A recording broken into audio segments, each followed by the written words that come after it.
it goes down smooth.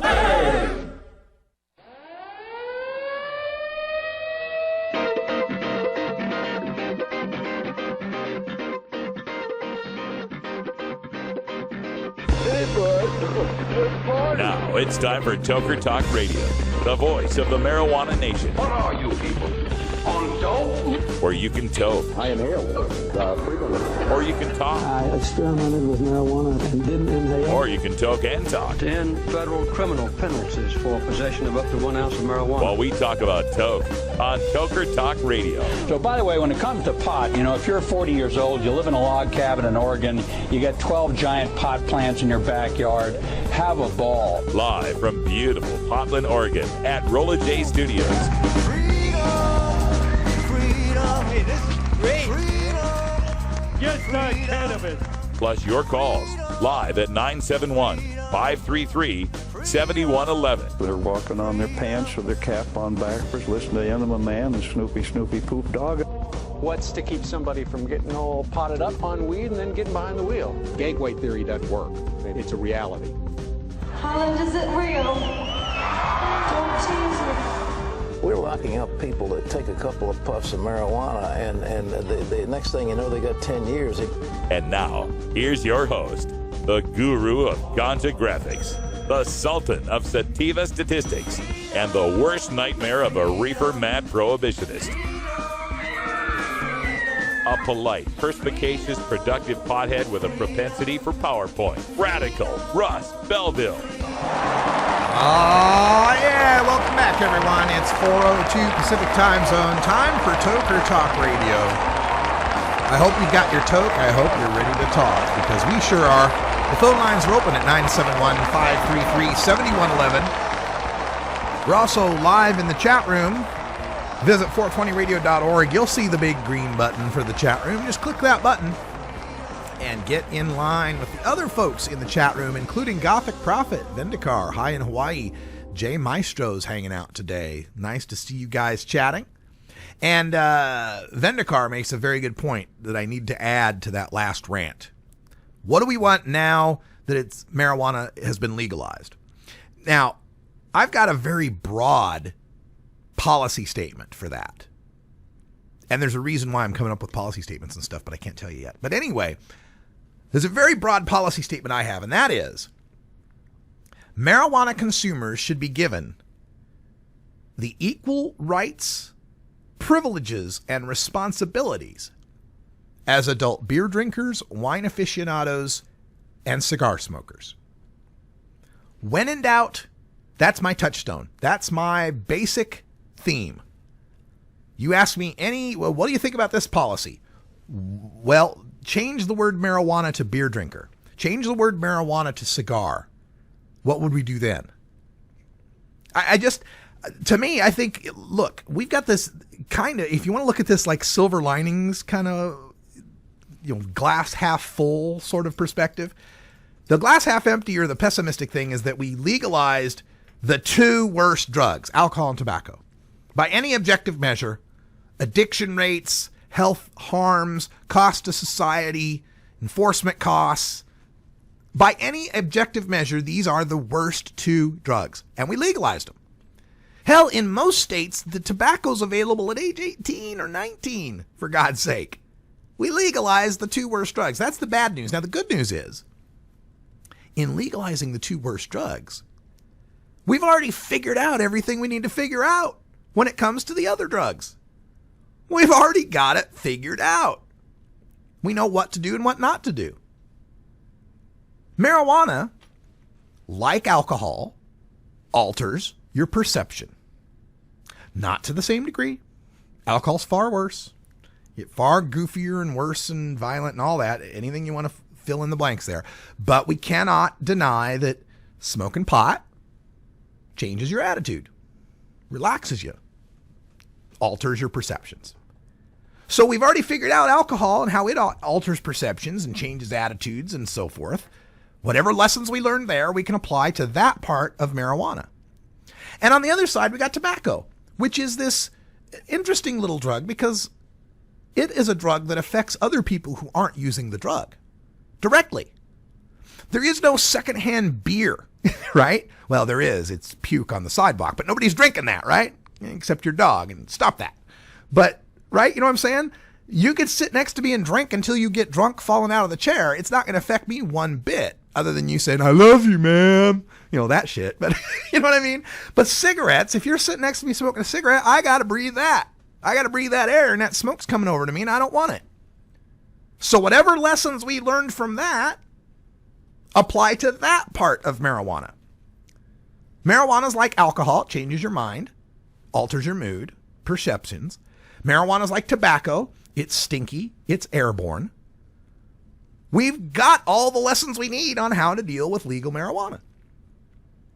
But Vednikar in the chat room did come up with another good point that I didn't add to the rant, and I'd meant to, but I was rattling off in my head, and I forgot one of these things. But it's a very important point, and I don't want it to be assumed that I don't think this is as priority. In fact, it may be a higher priority than anything else I mentioned.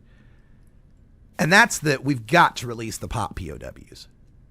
Now that marijuana is legal, there is no freaking reason anyone in the state of Oregon who is there for something that would be legal now should still be there.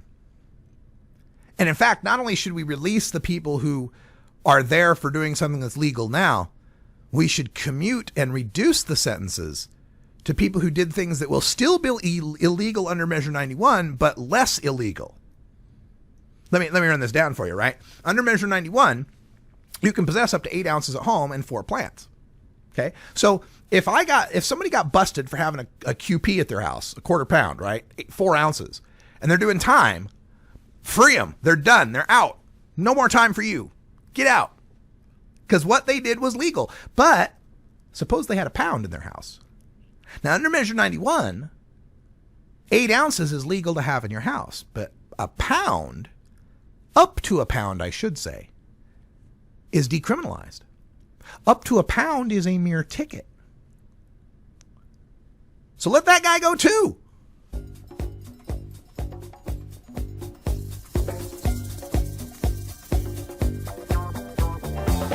Don't touch that dial.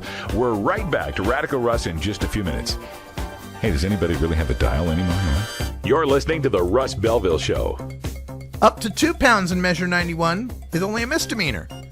Someone's doing felony time for that, need to be reduced to misdemeanor on his record. Credit for time served, whatever time he would have got for the misdemeanor. If he's already served it, he's out. And again, you have to have you have to have 4 pounds or more for it to be a felony now under Measure 91.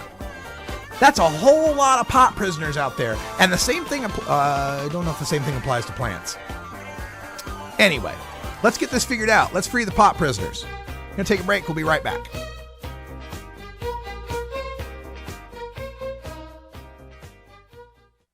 .420 Radio, the activist radio station. This is Radical Russ encouraging you to take a look at the Weed Blog every day. Johnny Green and the staff at the Weed Blog are on top of all the latest developments in the fight to end marijuana prohibition nationwide. You can even get the Weed Blog on your smartphone by installing the Weed Blog app for iPhone and Android. If it's about weed, it's on the Weed Blog, including my original writing. So don't delay. Read the Weed Blog today. I like it like that. Well, I don't know what you came to do, but what we came to keep the funk alive. That's right, baby. We're keeping the funk alive right here at Big Daddy Fink's Funky Roller Ring, your groovy home of soul, funk, and disco. So join me, Big Daddy, every Thursday night at 11 Eastern, 8 Pacific at the Funky Roller Ring, where every night is Saturday night.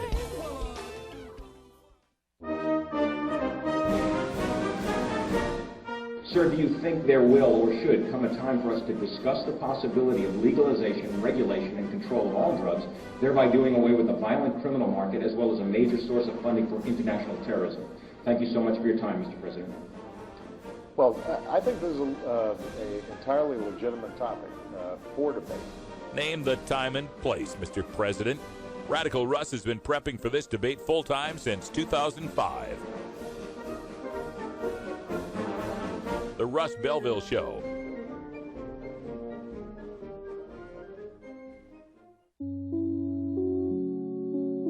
I'm not very good at singing songs, but here's a try.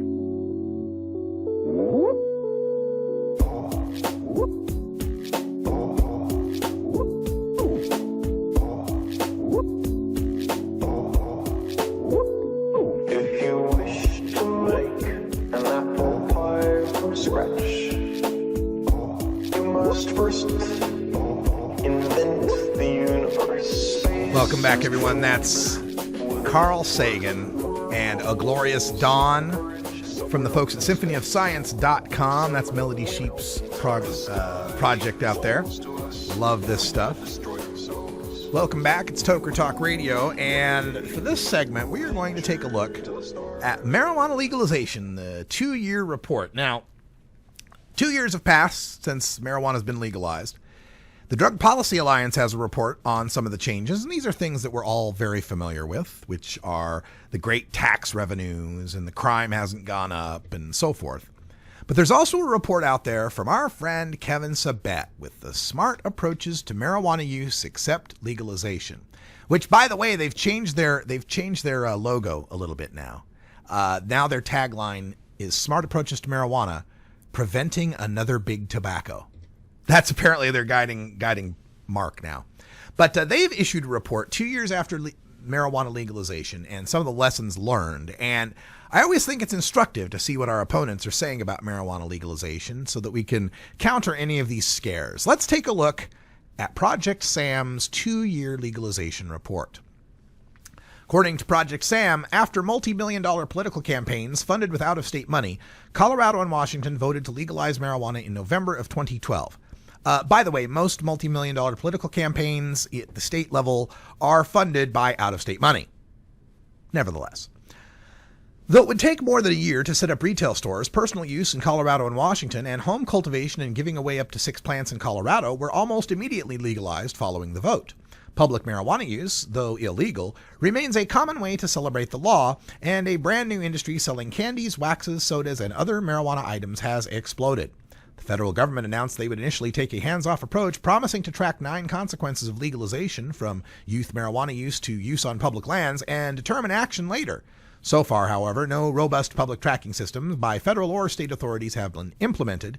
Earlier this year, Smart Approaches to Marijuana began tracking developments on www.legalizationviolations.com, and this report is meant to be a working paper to track legalization developments. All right, so let's get to it.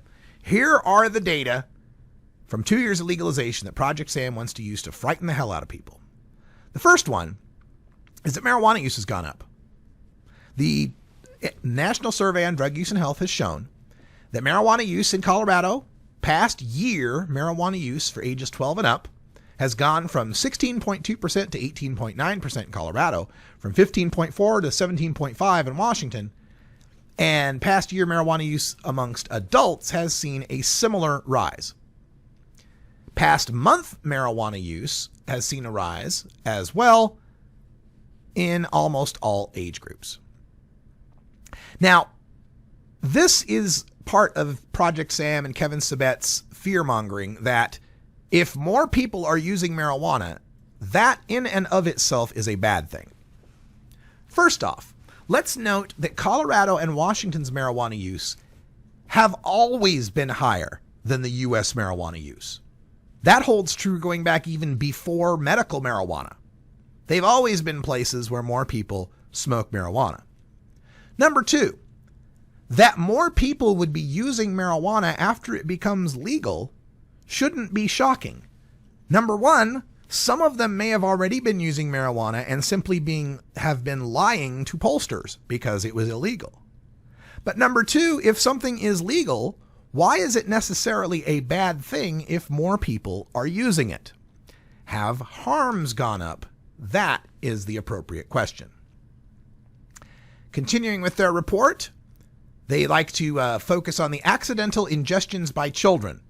These are 2008 through 2011. They say 4 kids in an average year would be going to the emergency room for accidental marijuana ingestion. That doubled to 8 in 2013 and is up to 14 in the first half of 2014. Now, nobody wants to see kids harmed from marijuana, but the problem with this statistic is that it ignores the huge confounder of marijuana being illegal. If it's 2008 and your kid gets into some marijuana, how likely are you to want to take him to the hospital where you can be busted for child abuse and possession of drugs? It's entirely likely that more people are simply willing to take their kid to the emergency room if the kid gets into some marijuana. Now, that's not to say that these incidents haven't gone up, but it's also important to put some perspective on this. Marijuana ingestions don't even rank in the top 30 for things that kids are taken to the ER for accidentally ingesting. And of course, prescription pills and alcohol are up there as far as what kids ingest. But that, again, doesn't mean that they haven't gone up, but let's keep it in perspective. We're talking about 14 or 8 or however many ingestions out of hundreds of thousands of marijuana users. It's a very, very, very low rate. They like to call it marijuana-related poisonings in Washington under the Washington Poison Control Center, and they show a year-by-year graph how it's skyrocketed in 2014. But I think it's also illustrative to note that this graph of 2013 and 2014 seems just about even for both years, other than that one outlying month. They're also complaining that teen arrests have gone up. Arrests for marijuana use in Denver public schools have increased 6%, and more admissions to marijuana treatment centers. But that, again, is not surprising either, as more people are looking to arrest kids for marijuana. It's more on people's radar at this point. And what is left off of this chart, that of course Kevin Sabet doesn't want to point out, is the Colorado Youth Risk Behavior Survey showing a decline in youth use of marijuana from 2009 through 2013. Another concern for Project Sam is that Colorado marijuana is regularly diverted to other states. These are the number of U.S. mail package interceptions containing Colorado marijuana.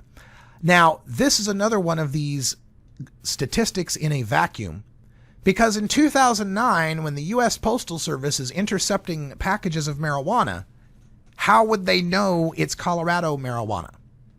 They would know whether it came from Colorado. And I refuse to believe that zero marijuana came from Colorado in 2009 and was intercepted by the U.S. Postal Service. What has changed is that marijuana that's coming out of Colorado is legal now, and it's packaged.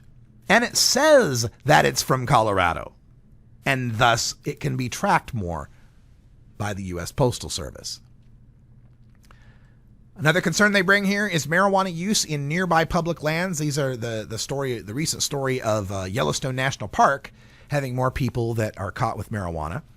Well, once again, we have a situation where the forest rangers are more likely to be looking for it, and the people that are going to Yellowstone are less likely to be trying to hide it. They're more in the belief that what they're doing is no big deal.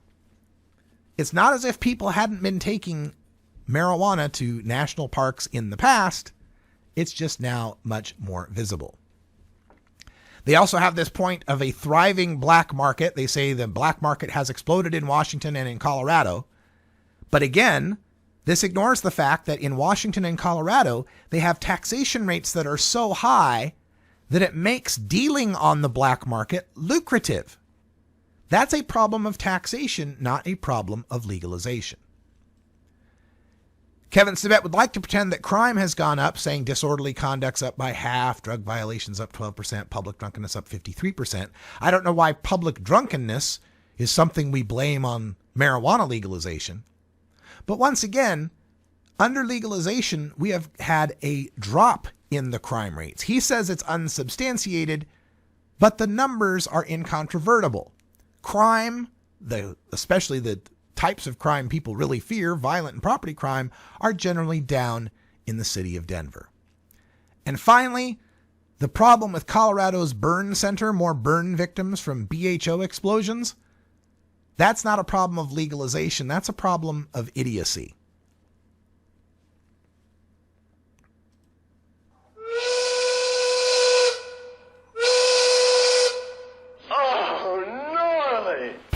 Now, these problems can be addressed, and they should be addressed. But for any of these, we need to ask the question, is this so bad that we should lock people in cages again? And the answer to that is a resounding no. We'll give you the second half of this report right after Electric Tuesday with Electric Bob in our Daily Toker Tunes, coming up after the ad break. Stick around. You're listening to Toker Talk Radio. 420 Radio, the home of marijuana experts. The International Cannabis Business Conference is coming to the Hyatt Regency Hotel in San Francisco, California, February 15th and 16th, 2015.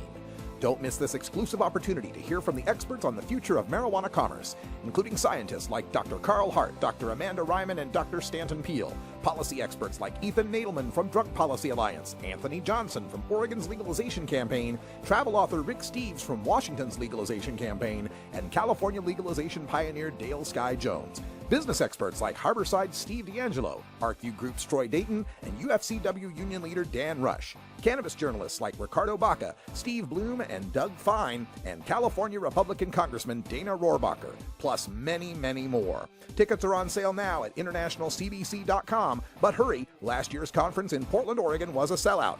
International Cannabis Business Conference, San Francisco, California, February 15th and 16th, internationalcbc.com. Hey, this is Willie Nelson for Normal. And I smoke pot and I like it a lot. I learned a long time ago that marijuana is a lot safer than alcohol. There's nothing wrong with the responsible use of marijuana by adults. It's time we stopped arresting and started respecting those who smoke marijuana responsibly.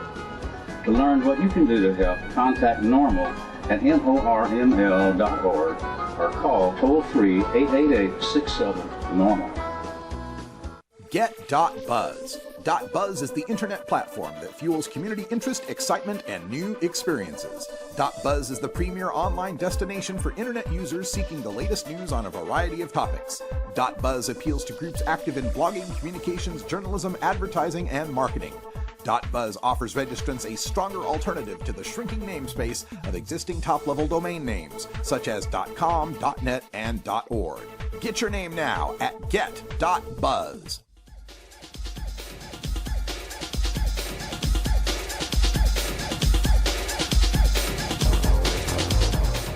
Everyone knows music and marijuana go together, so let's wind up our 20 after break with the Russ Belville Show's Daily Toker Tunes, the best in pod-safe 420 music from around the web.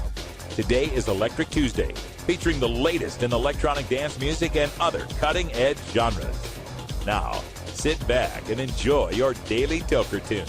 All right, welcome back, everyone. 23 after the hour, and for our Daily Toker Tunes today, we bring you some music from Crave, and the tune is entitled Open Your Mind. Electric Bob is unable to join us today for the introduction, so I can't tell you much more about the artist than that. But here we go. This is Crave with Open Your Mind.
420 Radio, fighting prohibition since 2012. The law offices of Omar Figueroa would like to remind you to stand up for your rights. If you are detained or arrested, treat law enforcement with respect and stand up for your rights by repeating, "I respectfully invoke all of my legal and constitutional rights. I do not consent to any search and seizure. I want to remain silent, and I want to speak with my attorney." Please contact the law offices of Omar Figueroa at 415-489-0420 or 707-829-0215 or on the web at omarfigueroa.com. Funky roller ring. Oh, yeah. What's happening, Groovy Cats? This is your Funk Master of Ceremonies, Big Daddy. And I want you to join me every Thursday night at 11 Eastern, 8 Pacific, right here at the Funky Roller Ring. Oh, yeah. Your home of soul, funk, and disco, baby. Funky-licious. There's always a party at the Funky Roller Ring.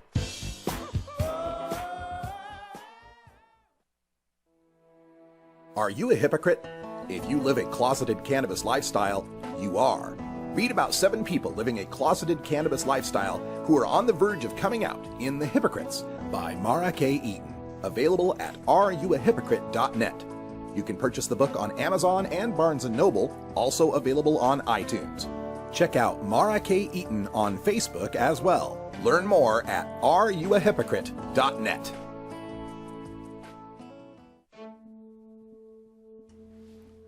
Welcome back, everyone, to the Normal Daily Audio Stash. We've just gone through a time machine, and it's now 2009. This is Beats by Miss Marjorie with Some Sunshine, the original theme song to the Normal Daily Audio Stash, the show that was the progenitor of what we're doing here at the Russ Belville Show. So every time I hear that song, it's like a little bit of nostalgia. All right, so I want to continue on taking a look at the Project Sam report on 2 years worth of marijuana legalization. And we left off on these figures about burns, self-admitted burn victims to the University of Colorado Burn Center, right? 2010, there was one. 2011, there was one. 2012, there was one. 2013, there were 11. 2014, there were 17. Now, I'm of the belief that it doesn't matter whether marijuana was legalized or not. There was going to be more BHO burns.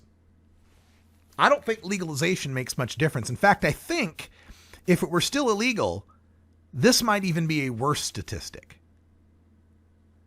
It's the profitability of BHO that is leading to all of these explosions from untrained, very sloppy, open blasters. This would happen regardless of whether or not legalization exists. This is happening because the internet exists, because botards can go look on YouTube and see some video that tells them how they can take all of their shake, all of the marijuana product that they normally can't do anything with, and turn it into something they can sell for $50 a gram on the black market. It's $30 a gram here in Oregon when you're getting it at a dispensary. And to address this, I don't think we need any more laws with respect to how people are blasting this stuff. Isn't it already a crime to be discharging flammable and explosive gases in one's home in a residential area without a license or anything? Isn't that already a crime? And if not, shouldn't it be? Reckless endangerment of some sort? And it's going to be almost impossible to have any sort of restrictions on people purchasing butane. There's a lot of, legitimate uses for butane. But maybe this is a situation like methamphetamine where they criminalize the precursor, right? Make it so like pseudoephedrine, you now have to show ID and you can only get 2 packages of it. Maybe that's what happens with butane. I don't know. This is a problem. We do need to worry about these increases in burns because every one of those burn explosion victims is also people nearby them that could have been hurt. So we can't take this lightly. We got to do something about it. Now, another scare that they have is that there are more marijuana citations given in Denver. In 2013, there are 184 citations for public display. In 2014, there have been 668 plus another 221 for using marijuana in city parks. Well, guess what? You made marijuana legal and you didn't give people anywhere to use it. That's the problem there. Those numbers you see there are a problem with a fault in the law. You made something legal, but said people could only do it in their homes if they own their homes or if they're at a place where their landlord will let them do it. So this is one of the things I've always feared about legalization is it's completely illegal. And so you make any little steps outside of illegality. And the problems that happen because of that are because it's not legal enough. But the opponents will say, see, we gave you an inch and look what happened. And they'll want to recriminalize it. We've got to show that problems that exist currently with respect to marijuana legalization are factors having to do with it being brand new. No matter what you legalize, no matter what new system you unveil, there's going to be some issues with it that you couldn't have anticipated. And you try to fix those. But also because we haven't gone far enough with legalization. You can't legalize for adults to go to the pot shop and buy it, and then when they walk out of the pot shop, they got nowhere to smoke it. Another problem they are concerned with is increase in the share of marijuana driving cases. Now, this is a whole bunch of shady math involved here as well. Just because you're catching more fish in the river, it doesn't mean there are more fish in the river. You may have just traded in your fishing pole for a net. And that's what's happening here. The cops now, especially in Washington State, where they have a per se 5 nanogram limit, but also in Colorado, where they have a presumptive 5 nanogram limit, when you give cops a target to shoot for, they will shoot for it. They will try to achieve it. Now they've got a number. Now they know, hey, if I smell pot and I pulled someone over, it's an easy bust. It's an easy collar. It's an easy DUI for me. Whereas before, from the cop's point of view, he had to go forth and actually prove that the person using marijuana behind the wheel, or the person behind the wheel who had used marijuana, would be a better way to phrase that, was actually impaired. That's a pain in the ass. You got to have film, and you got to tape the guy doing the walk the line and touch the nose. You got to take time off, and you got to go to court, and maybe he gets a good lawyer and argues out of it, blah, blah, blah. But with a little 5 nanogram number, well, hell, that's easy. And that's why we're seeing those numbers go up. What we're not seeing go up, driving fatalities and accidents. Once again, it's a statistic where Kevin Sabet points to a rise in something, but that something isn't harm. That something is just a number that went up because things are legal. Another point, cities across Colorado are banning recreational sales of marijuana. He likes to point out that 31 cities in Colorado that voted to legalize marijuana, 31 cities voted this most recent election to allow recreational sales of marijuana. 26 of them voted to ban it. This is more of that not in my backyard kind of stuff. And a lot of these cities we're talking about were cities of a couple thousand or two, little rural burgs where the Grundys vote against it, right? We're not talking about Denver voting to ban marijuana outlets. These are just the little 1,000 people towns. Of course, Kevin wants to make a big point about the marijuana edibles. Oh my God, marijuana edibles. And they found contaminant testing that had, THC, infused products had salmonella and E. coli and blah, blah, blah. The problem with edibles is partially because A, you didn't give people a place to smoke pot. So a lot of people who haven't used it for a long time and want to dip their toe back in the water say, well, if I can't smoke something, I'll eat something. And a lot of this is being addressed. One of the problems is that Colorado started its recreational market based on its medical market. And the medical market had evolved to produce the most potent edibles possible for these patients who have such high tolerances. This would be like if prohibition ended but the only thing available to drink was Bacardi 151. Do you think maybe there'd have been some alcohol overdoses, some poisoning, some deaths after that? When they legalized alcohol, when Prohibition ended, 3-2 beer was what was available. That's what you could get, was 3-2 beer. But with marijuana prohibition, we've, by the nature of the iron law of prohibition, has gone on so long that the flowers and the products have become ultra potent. But the way to deal with this is not by not legalizing in another state or by restricting or recriminalizing in the states that have legalized. It's education that is required here. Within a generation, people are going to be well understood of the idea that edibles are the whiskey of marijuana. Actually, I guess dabs are the whiskey of marijuana, aren't they? Whatever. But people are going to have a better understanding. Right now, the public is at this point where they just know that marijuana is marijuana. That's all they know. They don't even know that there's a difference between indica and sativa. They have no clue. Imagine, had Prohibition ended and people had no idea that there was a difference between wine and cider and schnapps and beer and whiskey, that they just had no idea. See, we are suffering partially from the fact that Prohibition has kept marijuana in a second-class status, has kept marijuana separated from the mainstream, has kept marijuana in the dark ages, so that now that it's legal and some of these people that are curious want to try it, they don't have the first clue what's going on here. That's your fault, Kevin.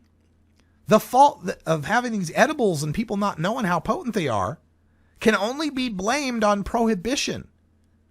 We've been trying to educate people, and at every turn we get turned away. Our advertisements for years were not taken. Of course, another big problem for Kevin Sabet's point of view is big marijuana. And of course, brings up Marley Naturals as his archetype here. Big marijuana. Now, I don't understand how he figured that marijuana would be legalized and that there wouldn't be companies behind it. But as far as big marijuana ascendant, no, legal big marijuana is ascendant. There has always existed big marijuana. It's just called the Juarez cartel, the Sinaloa cartel, the Gulf cartel, the MS-13 gang, the Crips, the Bloods. There's always been big marijuana. There's always been big money in marijuana. Now, Kevin's complaining that there's no mention of these branded marijuana products, candies, or advertising practices in the course of political campaigns to legalize marijuana. Well, right, Kevin. So during a political campaign to legalize marijuana, the voters out there have absolutely no idea that legal products can be sold by corporations and businesses. These aren't immigrants from North Korea who have no idea how capitalism works. I think the voters were pretty clear that legal marijuana means, hey, in fact, we sold it this way, that legal marijuana means that you're not getting it from a Mexican cartel that murders people. You're getting it from a licensed businessman who pays taxes and obeys the law. We were never shy about describing it that way, Kevin. And then he complains that there's just not enough data. There's lack of data with respect to workplace productivity and treatment and car crashes and blah, blah, blah. And then there's the final sign off for smart approaches to marijuana. So that's the Learn About Sam report. I will post the link to that in our chat room.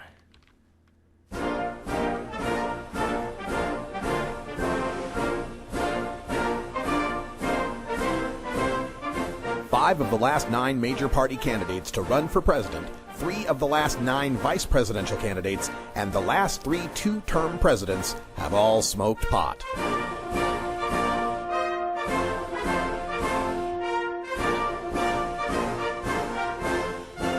Marijuana, the gateway drug to the White House. This is the Russ Belville Show.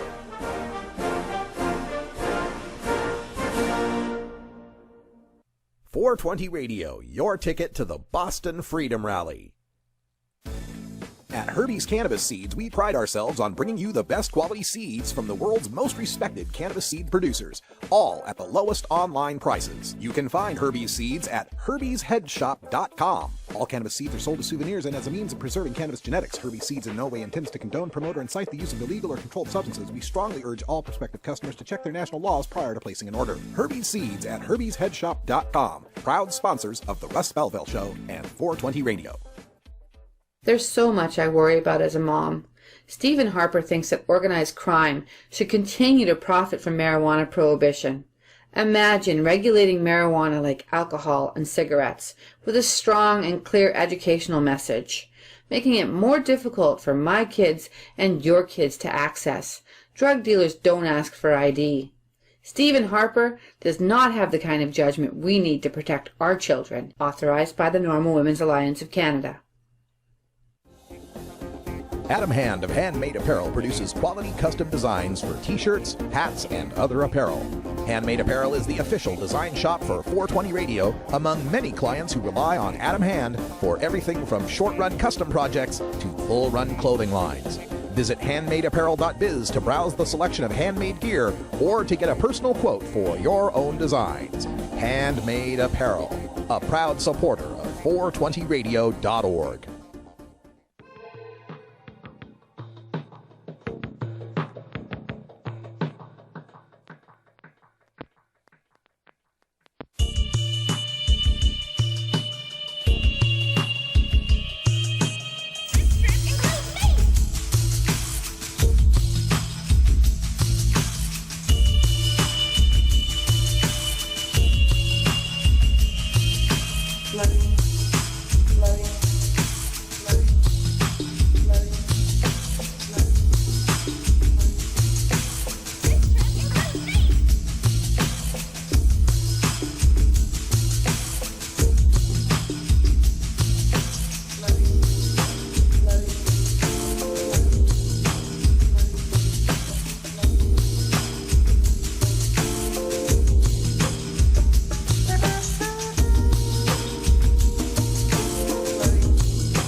Welcome back, everybody. That's Colin Mansfield with Floating. 47 and a half after the hour here.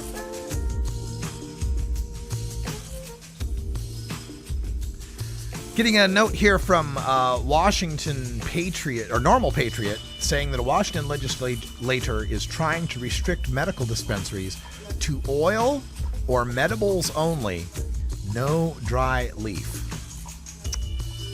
Yeah, Washington. Oh my God. Washington's in a tough bind here because it's medical, aside from California, is the least regulated medical marijuana in the country. And it also is the medical marijuana with the highest allowable limits in the country, second only to Oregon. You get 15 plants as a grower, medical patient, growing in Washington, and you get 24 ounces as a medical patient. And so it's going to be tough as they try to reconcile this recreational industry that requires testing and taxation and regulation and labeling versus this completely unregulated system that dwarfs it. There's hundreds of dispensaries in the Seattle area. There's 3 open pot shops as far as I'm aware. Maybe there's more. But last I heard there were 3. But this idea that there should be a limit on what someone can buy as a marijuana product based on their health condition, to me, is ludicrous. I've heard this proposal the other way around, too. I've heard proposals that say, well, in the recreational shops, the medibles should be, the infused items should be lower potency. The infused items should be lower potency, and people should only be able to get flour, but they can't get oil or something like that. The reverse of what this guy's saying. Lunacy! This is insane!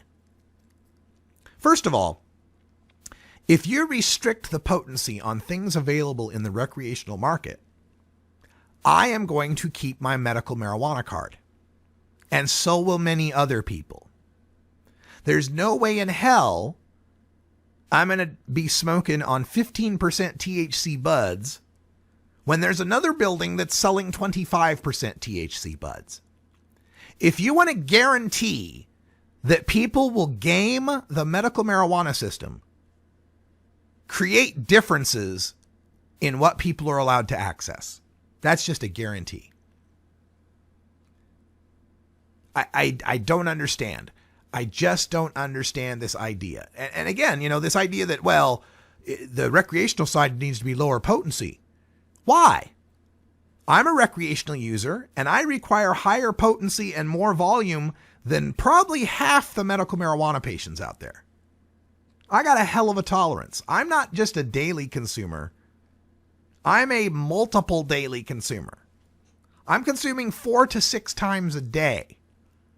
I'm consuming the top potency herb, and I'm consuming oil that's anywhere between 60 and 80% THC.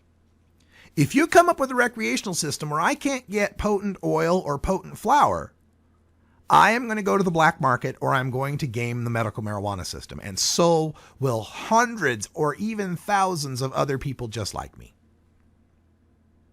And as far as patients, restricting patients to only being able to buy oil, vapes, or edible stuff, that's more of that New York, Minnesota thinking.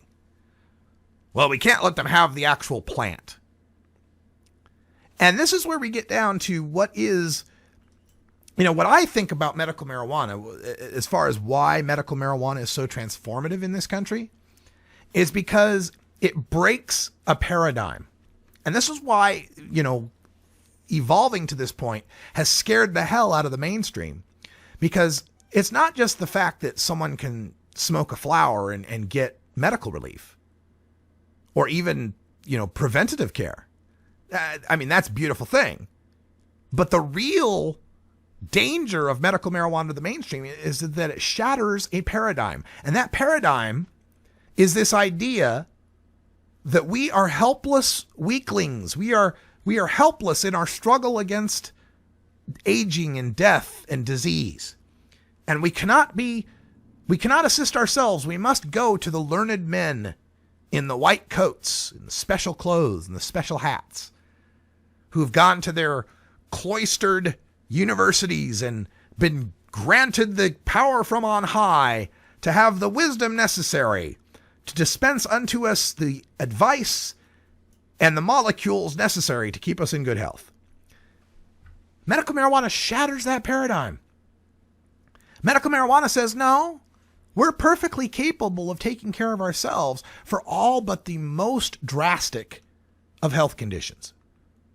Medical marijuana is another part of the homeopathic movement that says that, hey, all of the roots and herbs and berries and plants and stuff that we've got already can take care of most of the things that we deal with.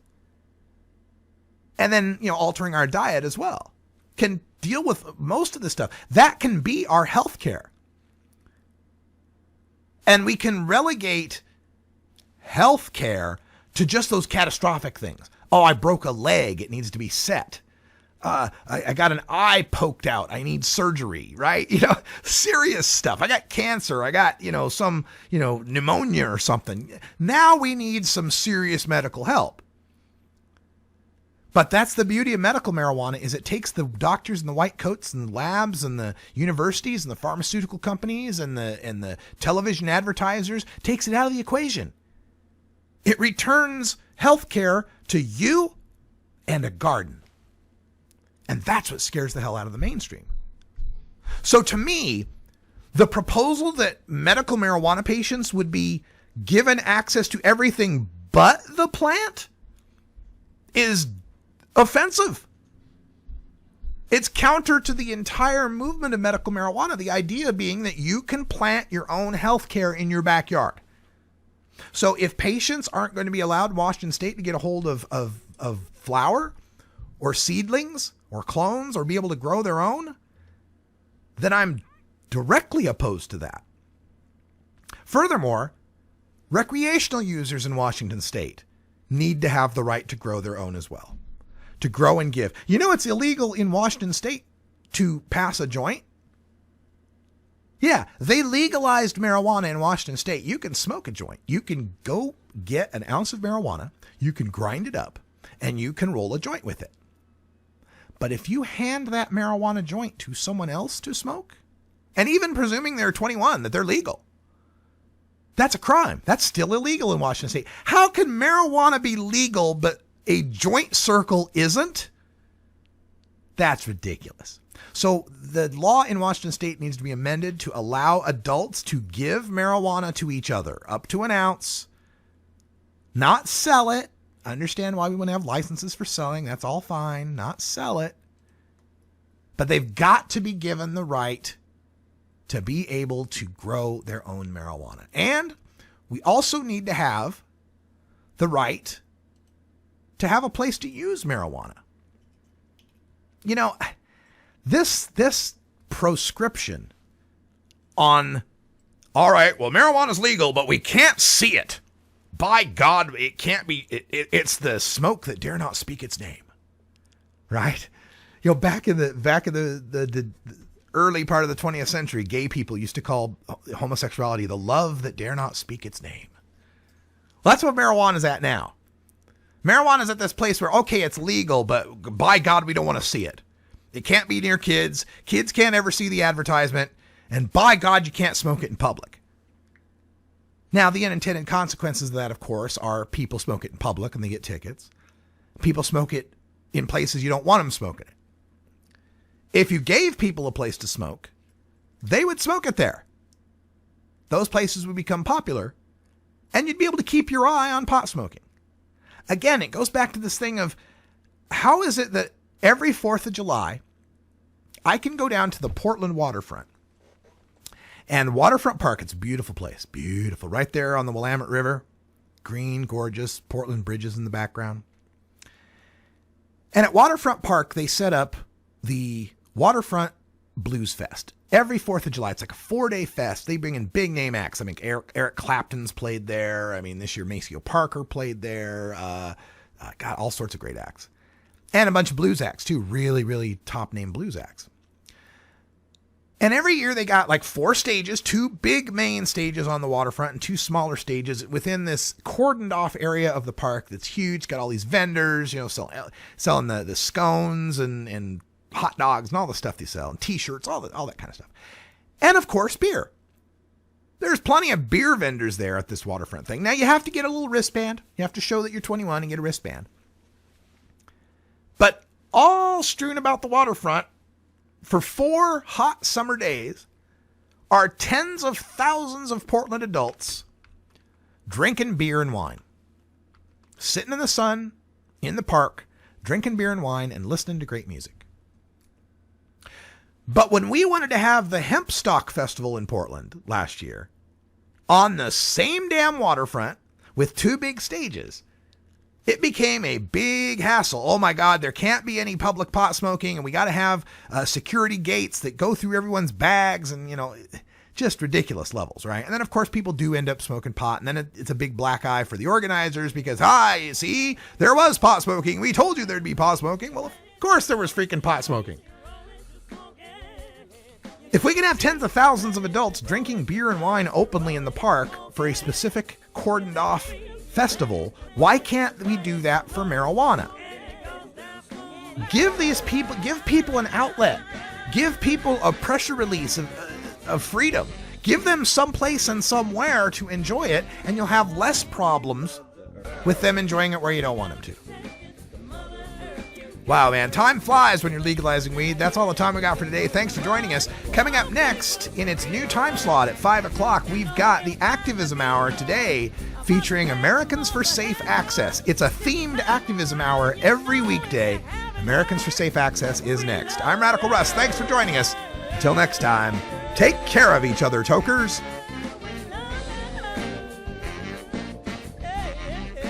This is the Russ Belville Show.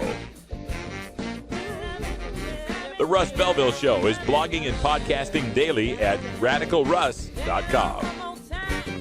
You take a seed, you plant it, you grow it, you dry it, you roll it, you smoke it. You take a seed, you plant it, you grow it, you dry it, you roll it, you smoke it. You take a seed, you plant it, you grow it, you dry it.